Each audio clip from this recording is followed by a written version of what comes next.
नमस्कार। Word is in Hindi में आप सभी का स्वागत है।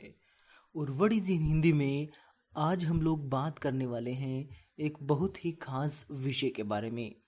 और वो विषय है 3 R's यानी 3 R's।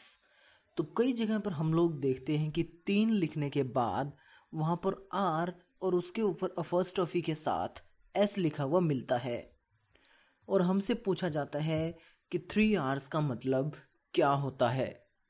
तो ऐसे में ये काफ़ी पेचीदा बन जाता है कि हम लोग जो है वो उसको 3 R's को क्या समझें और उसकी डेफिनेशन या इन्फॉर्मेशन कहाँ से निकालें, वो भी हिंदी लैंग्वेज में। तो आज हम लोग आपको बताने वाले हैं कि 3 R's का मतलब क्या होता है। तो सबसे पहले तो 3 R's का मतलब होता है 3 बार R, यानी 3 बार R अगर कहीं पर लिखे हो या फिर जो है वो एब्रीवेशंस लिखी हो 3 टाइम R की, तो उसे 3 R's लिखा जाता है। लेकिन जो ये 3 R's है उसकी एक खास डेफिनेशन और अपनी एक पहचान है। तो 3 R's जिस तरह से आपके सामने बिल्कुल दिखाए जा रहे हैं, उनकी डेफिनेशंस हम स्टेप बाय स्टेप जानते हैं। पहले आर का मतलब होता है रिड्यूस।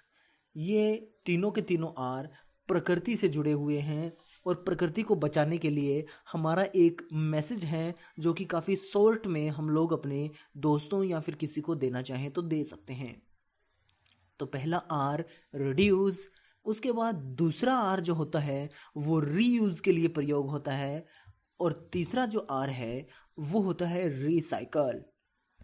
तो तीनों आर रिड्यूस, रीयूज और रिसाइकल के तौर पे होते हैं। और तीनों का जो है वो अगर हम शॉर्ट में लिखना चाहें तो 3 R's लिखा जा सकता है।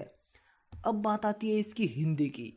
तो रिड्यूस का मतलब होता है कम करना, यानी इंसान चाहे तो प्रकृति का दोहन कम कर सकता है। रीयूज यानी दोबारा प्रयोग करना। बहुत सारी ऐसी वस्तुएं होती है जिनको हम लोग इधर से उधर थ्रो कर देते हैं, लेकिन अगर हम चाहें तो उनका प्रयोग दोबारा से कर सकते हैं। और तीसरा आर है रिसाइकल, यानी दोबारा बनाना। बहुत सारी ऐसी चीज़ें हैं जिनको हम लोग दोबारा से प्रोड्यूस कर सकते हैं, बना सकते हैं, तैयार कर सकते हैं। तो उसे हम लोग जानते हैं रिसाइकल के नाम से। तो इस तरह से हम लोग जान पाए हैं कि 3 R's का मतलब जो है वो क्या होता है, या फिर what is the meaning of 3 R's इन हिंदी।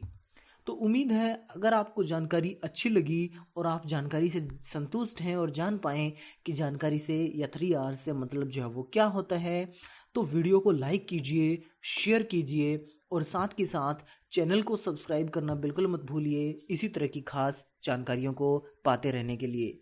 बने रहिए हमारे साथ वर्ड इज़ इन हिंदी के साथ।